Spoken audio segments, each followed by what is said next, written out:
Imaginons une rivière à fort débit que nous modélisons à l'aide d'un dispositif où l'eau s'écoule en continu. Dans cette situation, la hauteur de l'eau est de 1,4 cm.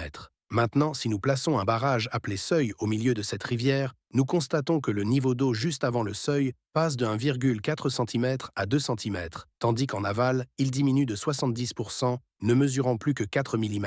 Mais comment un simple obstacle peut-il réduire autant la hauteur d'eau en aval? D'après le principe de conservation de l'énergie, l'énergie ne disparaît jamais, elle ne fait que se transférer d'un état à un autre. Ainsi, l'énergie totale de l'eau en amont et en aval doit rester constante. Lorsqu'on ajoute un seuil, le niveau d'eau en amont augmente, ce qui signifie que son énergie potentielle, liée à la hauteur, augmente également. Avec une surface de passage plus grande, la vitesse de l'eau diminue en amont. En revanche, l'eau qui franchit le seuil convertit son énergie potentielle en énergie cinétique, augmentant ainsi sa vitesse en aval. C'est pour cette raison que l'eau en aval du seuil s'écoule plus vite, mais avec un niveau bien plus bas qu'en amont. Lorsqu'une rivière subit de fortes pluies, l'augmentation du volume d'eau peut provoquer des crues dévastatrices, inondant les villages situés en aval. En installant un seuil à un emplacement stratégique, on peut réduire le niveau de l'eau en aval et ainsi limiter les risques d'inondation. Cependant, cette solution a un inconvénient. En amont, l'eau s'accumule, ce qui peut perturber l'écosystème et les animaux vivant dans la forêt voisine. Pour résoudre ce problème, les ingénieurs ont conçu des seuils en dents de scie.